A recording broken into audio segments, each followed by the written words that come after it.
बिस्मिल्लाहिर्रहमानिर्रहीम इय्याका नअबुदु व इय्याका नस्तईन। अस्सलाम वालेकुम एवरीवन। अस्सलाम वालेकुम।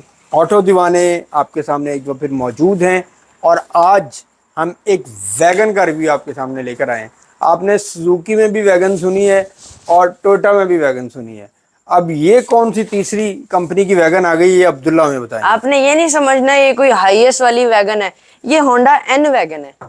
Okay, Honda N wagon. तो अब जी Abdullah, this is 660 CC category में आती है ये, जो जिसके अंदर आपकी डायहाट्सू मीरा वगैरह फॉल करती है, ये उस कैटेगरी में आती है एन वैगन। टाटा मीरा है, सुजुकी ऑल्टो है और इसके अलावा काफ़ी हैं 660 सीसी में, इस पर काफ़ी ऑप्शन निसान मौजूद है। डेज।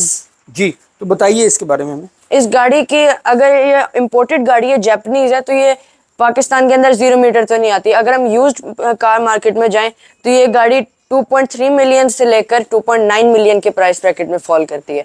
और ये गाड़ी जो है ये Honda N wagon custom base variant है, ऐसे ही अब्दुल्ला? जी, basically this is not custom, this is N wagon base variant. अच्छा, दिस इज एन वैगन क्योंकि बेस वेरिएंट। कस्टम की जो लाइट्स हैं वो थोड़ी स्लीक होती हैं इससे। Okay okay, this is N wagon base variant. Okay, लेकिन अगर हम इसके नंबर्स की बात करें तो मैं इसको 10 आउट ऑफ 10 की रेटिंग दूंगा। उसकी वजह ये है कि बेस वेरिएंट होते हुए भी इस गाड़ी के अंदर ट्रैक्शन कंट्रोल है, मौजूद है। ट्रैक्शन कंट्रोल के साथ साथ रिट्रैक्टेबल मिरर्स और इसके अंदर एक CTBA आता है, जिसके अंदर डिफरेंट इसके एडास वगैरह के ऊपर कैमरा लगा हुआ है, जिसके जरिए सेंसर होता है, ऑटो ब्रेक वगैरह करती है गाड़ी। इसका मतलब अब्दुल्ला आपने इसको 10 में से 10 नंबर दे दिए, बड़ी बात है जी अब्दुल्ला ने किसी गाड़ी को 10 में 10 नंबर दिए। जी अब्दुल्ला, तो इसकी शेप के बारे में आप हमें बताएं। शेप को अगर मैं डिस्क्राइब करूं तो मेरी नजर में तो जैसे एक चालाक लोमड़ी की आईज नहीं होती, अच्छा, उस आपको टाइप लग रहा है की जैसे फॉक्स है ये? हेडलाइट्स फॉक्स है ये। जी, तो स्टार्ट द रिव्यू। अब रिव्यू स्टार्ट करते हैं। सबसे सिग्निफिकेंट चीज इस गाड़ी की इसकी फ्रंट ग्रिल है, जिसके अंदर आपको वेंट्स तो कहीं नहीं नजर आ रहे होंगे, वेंट्स इसके इस जगह पर है। बेसिकली इसका एक प्लास्टिक पार्ट है पियानो ब्लैक के अंदर, जिसके आसपास सिल्वर की लाइनिंग चल रही है, एक रेक्टेंगल शेप के अंदर। बीच में होंडा का मोनोग्राम है। ऊपर एक और पीस है, ये भी पियानो ब्लैक के अंदर है। नीचे इसके वेंट्स दिए गए, जो ग्रिल है वो बेसिकली नीचे है। फिर नीचे एक और ग्रिल भी दी गई है फॉर ब्रीदिंग। ये वाला पार्ट जो इसका, ये प्लास्टिक के अंदर है और इसके अंदर भी दो वेंट्स दिए गए हैं। हेडलाइट्स की अगर हम बात करें तो हेडलाइट्स इसकी भी सिंपल है और इसके अंदर यहाँ पर इसका पार्किंग लैंप है, ये इसकी हेडलाइट है। इसी के अंदर ही इसकी हाई बीम है, इसी में इसकी लो बीम है। This is it's indicator. और हेडलाइट की हाउसिंग भी क्रोम के अंदर है। जिसके पार्किंग लाइट है उसके अंदर थोड़ा सा ब्लू टाइप टच भी आता है। अब इसके बोनट पर आ जाता है। बोनट के अंदर भी दो कैरेक्टर लाइंस दी गई हैं। ये इसके वाइपर्स हैं। इसके जो स्क्रीन वॉशर्स हैं वो भी अंदर इंटीग्रेटेड हैं। साइड प्रोफाइल पर अगर हम आ जाए तो इस गाड़ी के अंदर आप ये अलॉय व्हील्स देख रहे होंगे, ये आफ्टर मार्केट दिए गए हैं। वैसे इसके अंदर सिंपल व्हील कैप्स वाले रिम आते हैं। ये इसका इंडिकेटर है एंड व्हील की ही शेप में फेंडर पर कट दिया गया है। इसके ऊपर एक और कट भी है और फिर लाइट की सीध में एक कट चल रहा है, जो कि डोर में फर्दर एक कैरेक्टर लाइन में कन्वर्ट हो रहा है। इसका साइड मिरर है, this is in body colour और दीज आर रिट्रैक्टेबल। मैं आपको दोबारा बताता चलूं, ये इस गाड़ी के अंदर एयर प्रेस है, ओरिजिनल एयर प्रेस है। कीलेस एंट्री भी दी गई है इस गाड़ी के अंदर, बेस वेरिएंट होते हुए भी। ये इसके कैरेक्टर लाइन जो ये हैंडल से डिसकंटिन्यू होती है, फिर दोबारा कंटिन्यू होती है रेयर टेल लाइट तक। नीचे लेकिन भी ये हैंडल पे अब्दुल्ला हैंडल की हद तक डिसकंटिन्यू है, लेकिन आगे कंटिन्यू तो आगे हो रही है, दोबारा नीचे कंटिन्यू हो फिर रही है। दोबारा स्टार्ट हो रही है। ये नीचे भी एक क्रीज दी गई है। ये इसका गैस टैंक है और रेयर फेंडर पर भी व्हील की शेप में कट दिया गया है। फिर आप इसका ये प्लास्टिक देखें, एन वैगन में ये बड़ी डिफरेंट चीज आई थी कि ये वाला जो पोर्शन है ये तो प्लास्टिक है ही है, उसके साथ साथ ये पोर्शन भी प्लास्टिक में है, जो कि हेडलाइट तक आता है, टेल लाइट तक।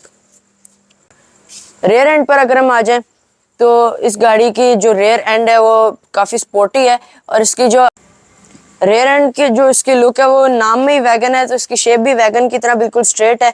लेकिन इसकी जो लाइट्स हैं वो काफी डिफरेंट सी हैं, क्रिस्टल फिनिश के अंदर है। इसका एक पोर्शन ऊपर है इंडिकेटर, नीचे बीच में एक प्लास्टिक का पार्ट है। फिर यहाँ पर इसकी ब्रेक लाइट्स हैं और यही इसकी पार्किंग लाइट्स के तौर पर भी काम करती हैं। नीचे इसके अंदर रिवर्स लाइट दी गई है। अब्दुल्ला, हर गाड़ी की जो पार्किंग लाइट होती है वही ब्रेक लाइट होती है? जी नहीं, कुछ में डिफरेंट बल्ब्स भी होते हैं, कुछ गाड़ी में डिफरेंट बल्ब्स होते हैं। ओके। एन वैगन की बैजिंग है। ये इसका इंडिकेटर कह रहा हूँ, रेयर वाइपर है जो कि इसका गायब है इस गाड़ी का। होंडा का मोनोग्राम है। यहाँ पर भी कीलेस एंट्री का सेंसर दिया गया है। ये इसका स्पॉइलर है जिसके अंदर हाई माउंटेड ब्रेक लैंप है, और इसका जो एंटीना है वो भी डिफरेंट सी जगह पर दिया गया, या तो पीछे सेंटर में होता है या फिर आगे सेंटर में होता है। इसका पीछे राइट साइड पर है। नीचे हम बम्पर पर आ जाएं तो इसके बम्पर के अंदर भी एक रेक्टेंगल शेप दी गई है, और इसके यहाँ पर रिफ्लेक्टर्स भी दिए गए। Bumper is quite straight but it looks good. It looks good, उन्होंने कोई जगह खाली नहीं छोड़ी। खाली भी नहीं छोड़ी, लेकिन ये वैगन को कंटिन्यू हो रही है, कंटिन्यू वैगन तो है ये, क्योंकि नीचे से भी स्ट्रेट है, ऊपर से डिग्गी भी स्ट्रेट है, शीशा भी स्ट्रेट, तो टोटल वैगन। आप कुछ कहें या ना कहें, वैगन तो ये है, क्योंकि होंडा ने नाम में ही वैगन दे दिया। बूट इस गाड़ी का ओके है, क्योंकि ये 660 सीसी है, तो उस हिसाब से तो इसके अंदर स्पेस सही है। ये इसके ऊपर लेदर का मैट ही आफ्टर मार्केट बिछाया गया है। वैसे इसके अंदर ये 2 सेपरेटर्स आते हैं। इस गाड़ी के अंदर आपको पंक्चर रिपेयर किट मिलती है, स्पेयर व्हील नहीं होता, लेकिन लोगों ने क्या करवाया है कि स्पेस सेविंग व्हील्स इसके अंदर रखे हुए हैं, जो क्योंकि मेरा ये मानना है कि पाकिस्तान के अंदर अभी पंक्चर रिपेयर किट जो स्पेयर व्हील का ना होना एक अच्छी चीज नहीं है। लेकिन कैमरामैन जरा इधर दिखाइएगा, इन्होंने टूल किट पूरी दी हुई है, टूल किट पूरी दी है, और ये पंक्चर यहाँ रिपेयर पर किट के साथ पंक्चर जो लिक्विड है वो भी दिया हुआ है, लेकिन टूल किट भी पूरी दी हुई है, लेकिन स्पेयर व्हील नहीं दिया।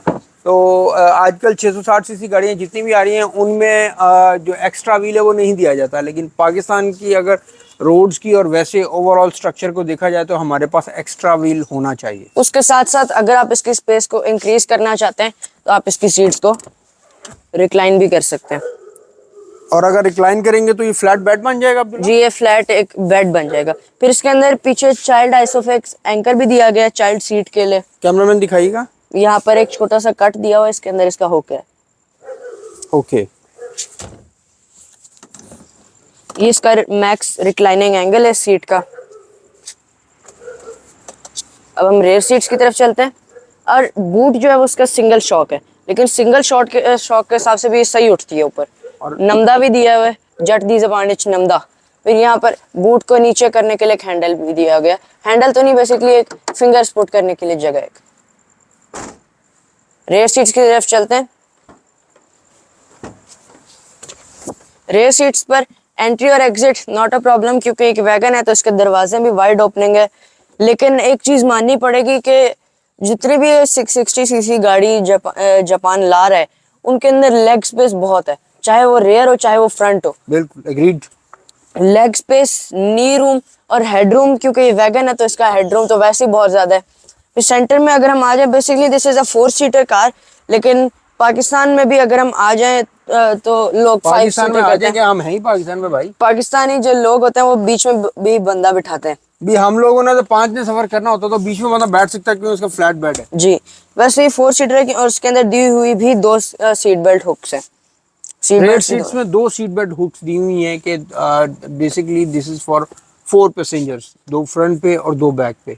वो तो खैर अब्दुल्ला वैसी बात कर रहे थे कि पाकिस्तान में ऐसे होता है, पाकिस्तान में वैसे होता है, वैसे इसके अंदर वैसी 4 सीटर कार है। ये जो इसकी सीट्स आप देख रहे होंगे लेदर आफ्टर मार्केट है, वैसे इसके अंदर फैब्रिक आता है। इसकी सीट पॉकेट दी गई है। डोर पर अगर हम आ जाए तो ये देखिए, ये यहाँ पर इसका कप होल्डर है, और ये डोर जो है इसका कम्प्लीटली हार्ड प्लास्टिक के अंदर है, which is in grey colour, beige colour में, बेज कलर। कप होल्डर दिया गया, विंडो का पावर विंडो का स्विच है, इसका डोर हैंडल है which is in silver colour. ये डोर को ग्रैब करने के लिए एक जगह, और यहाँ पर ही आपको एक ट्रे टाइप भी दी हुई है। रियर पैसेंजर्स के लिए स्पीकर्स भी दिए गए हैं। This is not tray, this is basically a storage space. Storage space. अब हम फ्रंट पर चलते हैं, ड्राइविंग सीट पर चलते हैं हम। डोर इसका काफी वाइड ओपनिंग है, जो कि आपको बैठने में और उतरने में बड़ी हेल्प करता है। इसका फ्रंट डोर भी टोटल हार्ड प्लास्टिक के अंदर है, बेज कलर में। ये इसका डोर हैंडल है which is in silver. Retractable mirrors के स्विचेस हैं। ये विंडो लॉक है। जो ड्राइवर साइड विंडो है वो ऑटो है, बाकी सारी इसके अंदर पावर विंडोज हैं। ये डोर को ग्रैब करने के लिए हैंडल टाइप दिया हुआ है। फिर इसका जो डोर है पैनल है उसके अंदर भी कट दिया गया है, एक कट इधर, फिर एक कट इधर दिया गया। नीचे जो इसकी डोर पॉकेट है ये भी काफी वाइड है, और इसके अंदर एक कप होल्डर भी दिया गया। फ्रंट पैसेंजर्स के लिए जो स्पीकर है वो भी दिया गया, और वैसे इसका जो डोर है वो टोटल हार्ड प्लास्टिक के अंदर है। नीचे लीवर भी है अब्दुल्ला साहब, नीचे जो इसके लिवर्स है ना, ये जो सबसे नीचे वाला, आप इसको पुल करेंगे तो बोनट ओपन होगा, इसको साइड से आप पुल करेंगे तो ये fuel tank, gas tank open हो जाएगा। यहाँ पर हम आ जाए तो इसके अंदर ट्रैक्शन कंट्रोल आता है, एंड दिस इज CTB है। CTB क्या होता है कि गाड़ी ऑटो ब्रेक कर देती है। इसके अंदर डिफरेंट फंक्शंस होते हैं, जैसे सेफ डिस्टेंस पर गाड़ी रहती है, अगर उसको एक्सीड करती है गाड़ी, किसी चीज के करीब जाती है तो ब्रेक करती है, ऑटो ब्रेक करती है, ऑटो ब्रेक करती है। लेकिन ये लेवल 1 है तो फिर इसकी ब्रेकिंग इतनी अच्छी नहीं है, वो एकदम से झटके से फुल ब्रेक लगाती है गाड़ी।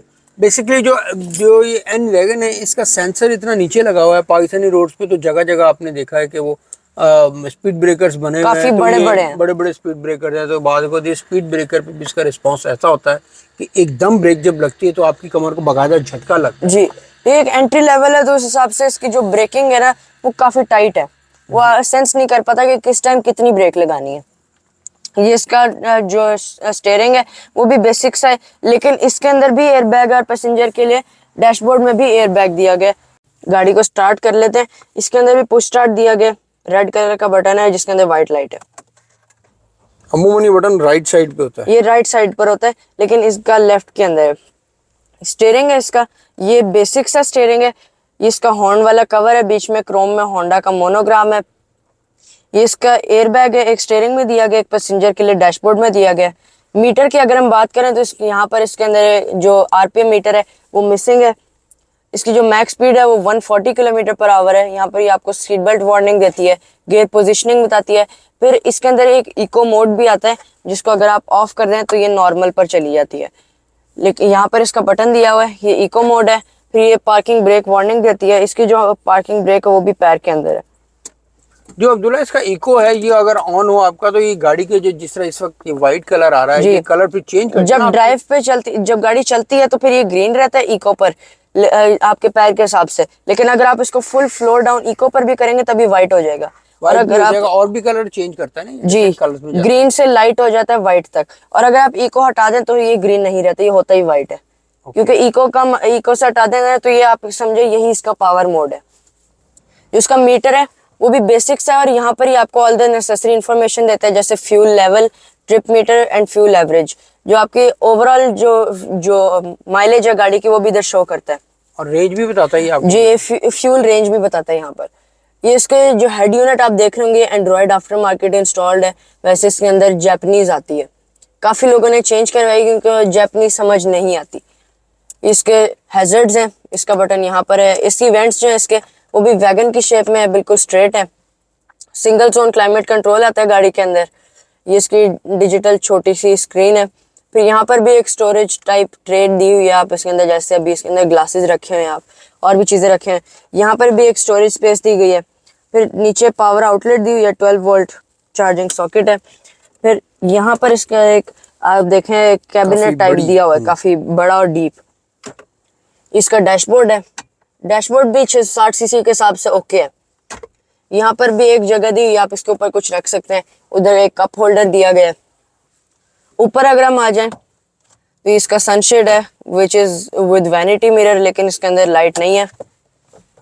यही चीज इसके पैसेंजर साइड उसमें भी है, वैनिटी मिरर में लाइट नहीं है, लेकिन इसमें ऊपर इसके अंदर एक रीडिंग लाइट दी गई है। ये इसके जो है रेयर व्यू मिरर, और जो रेयर व्यू मिरर है उसके अंदर भी आपको रेयर सीट बेल्ट वार्निंग के नजर आते हैं। जब गाड़ी ड्राइव होती है तो इसके अंदर रेड लाइट्स ऑन हो जाती हैं अगर सीट बेल्ट ना लगी हो तो। और जो ये यूनिट लगा, ये यूनिट यही इसका CTB-A है बाय द वे, क्योंकि एन वैगन जो है वो इटसेल्फ एक नीची गाड़ी है, तो उस हिसाब से इसका जो सेंसर की पोजीशनिंग है वो भी थोड़ी नीचे की तरफ है। अब्दुल्ला इसके गियर के बारे में बताएं। गियर इसका बड़ी अच्छी लुक, गियर जो है ना वो मैंने देखा है, जो 660 सीसी गाड़ी है ना जिनके यहाँ पर गियर होते हैं वो या तो बहुत ऊपर होते हैं या फिर वो बहुत नीचे होते हैं। इसका गियर भी मेरे आर्म रेस्ट की लेंथ पर है, मैं यहाँ से रीच कर सकता हूँ। ये इसका आर्म रेस्ट है, अगर आप इसको यहाँ से बंद कर दें तो फिर बीच में एक बंदा भी बिठा सकते हैं, आप सेंटर में भी बैठ सकते हैं, लेकिन वही बात कि इतना कंफर्टेबल नहीं होगा। आप बिठा सकते हैं लेकिन बिठाना चाहिए नहीं, क्योंकि दिस इज नॉट गुड। अच्छा, सबसे बड़ी चीज जो है ना वो देखने वाली ये है कि एक तो इसके अंदर स्टीयरिंग एडजस्टमेंट है, दिखाइएगा कैमरा में जरा, स्टीयरिंग एडजस्टमेंट का लीवर। और बेस वेरिएंट होने के बावजूद अब्दुल्ला शायद मिस कर गए, इसके कर्टन्स में भी एयरबैग है। यस, इसके कर्टन में भी है, एंड इसके पिलर्स के अंदर जो है पिलर्स वो में भी कर्टन एयरबैग है। टोटल इस बेस वेरिएंट में सेफ्टी फंक्शन की अगर आप बात करें तो 4 एयरबैग्स हैं, 1 in steering, 1 in dashboard and 2 airbags are in pillars. Pakistan में तो आप अभी तक RS सिविक में भी चलेंगे तो उसके अंदर सिर्फ डुअल एयर बैग्स आते हैं। तो ये इसका जो डैशबोर्ड है ये भी काफी फ्लैट है और बीच में इसके अंदर एक चूजा भी है, ये जिनकी गाड़ी उन्होंने रखा हुआ है इसके अंदर। अच्छा, इसका डैशबोर्ड को भी अगर आप देखें या इसके इंटीरियर को अगर आप देखें तो इसका interior looks good because it's two tone, और अब बल्कि आप कहें तो थोड़ा सा थ्री टोन भी कह सकते हैं आप, क्योंकि सिल्वर भी है, otherwise it's two tone black and beige, और ब्लैक एंड बेज का कॉम्बिनेशन इज वेरी गुड। चले now let's move on to the drive. Viewers, safety first, so seat belt.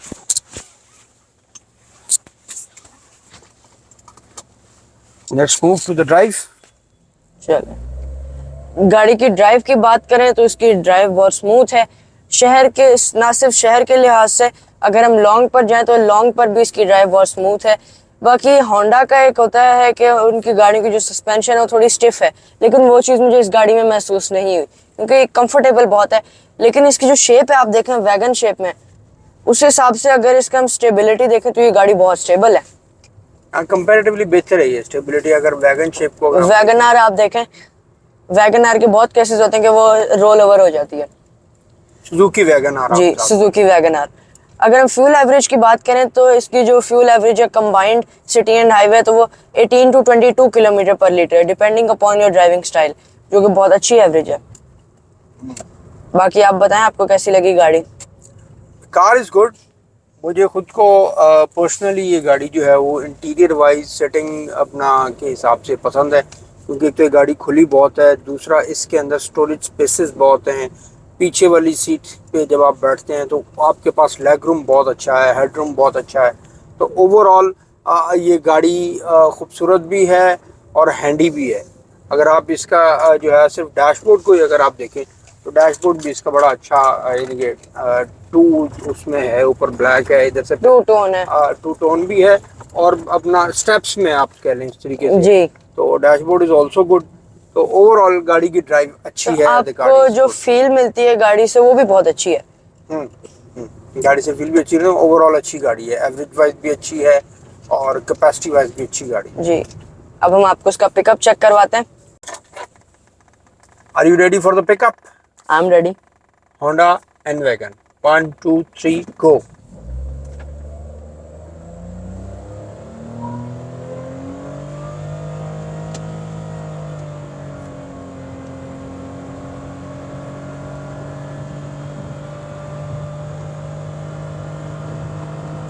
Get ready for the brakes. Check the brakes. Pickup के साथ साथ इसकी breaks भी बहुत अच्छी हैं, और आपने नोटिस किया होगा कि गाड़ी की जब ब्रेक लगी तो डबल इंडिकेटर्स ऑटोमेटिकली ऑन हो गए। जी बिल्कुल। ये गाड़ी की आवाज जो ड्राइव है वो बड़े मजे की है और सेफ भी है। सेफ्टी फंक्शन में जैसा कि आपको पहले भी बताया कि इस गाड़ी के अंदर 4 एयर बैग्स हैं, 2 अगले कर्टन जो कर्टन्स है पिलर्स उनके अंदर, एक ड्राइवर के लिए स्टीयरिंग में, एक पैसेंजर के लिए डैशबोर्ड में। ओवरऑल गाड़ी का पिकअप भी अच्छा है। नॉन टर्बो होने की वजह से इसकी एवरेज बहुत अच्छी है। जैसे कि अब्दुल्ला ने बताया, डिपेंडिंग अपॉन ड्राइविंग स्टाइल ये 18 से 22 की एवरेज देती है, विच इज़ वेरी गुड। और प्राइस रेंज भी इसकी बेहतर है कि 2.3 मिलियन से स्टार्ट होकर मैक्स 2.9 मिलियन तक ये जाती है गाड़ी। तो I think this is good car for the city specially. Now let's move on to the engine. गाड़ी के अंदर 660 सीसी पेट्रोल इंजन आता है जो कि 58 horse power and 104 newton meters of torque produce करता है। सुनने में तो ये आपको फिगर्स बहुत कम लग रहे होंगे, लेकिन अभी आपने जैसा कि ड्राइव में देखा है कि इसका पिकअप बहुत अच्छा है नॉन टर्बो होने के बावजूद। फिर साउंड प्रूफिंग के लिए जट दी ज़बान नमदा। एक्चुअली इसके अब्दुल्ला साइज भी छोटा है ना, कॉम्पैक्ट तो वो है। कॉम्पैक्ट है, तो उस हिसाब से 660 सीसी में आपको पिकअप बहुत अच्छा मिलता है। लेकिन अगेन होंडा अपने आपको कहता था पावर ऑफ ड्रीम्स, जी, तो इस वजह से भी होंडा की पिकअप अच्छी है बाकी 660 सीसी की निस्बत अगर कंपेयर किया जाए तो। आज हमने आपको Honda N wagon base variant का रिव्यू दिया। उम्मीद करता हूँ कि आपको ये बहुत अच्छा लगा होगा। अगर पसंद आया तो लाइक कीजिएगा, चैनल को सब्सक्राइब कीजिएगा। अगली मुलाकात करेंगे किसी ज़बरदस्त वीडियो के साथ, किसी नई गाड़ी के साथ, किसी नए टॉपिक के साथ। लेकिन आपने तब तक अपना और अपने इर्द गिर्द के लोगों का बहुत ज़्यादा ख्याल रखना है। ऑटो दीवानों को इजाज़त दीजिए। पाकिस्तान जिंदाबाद।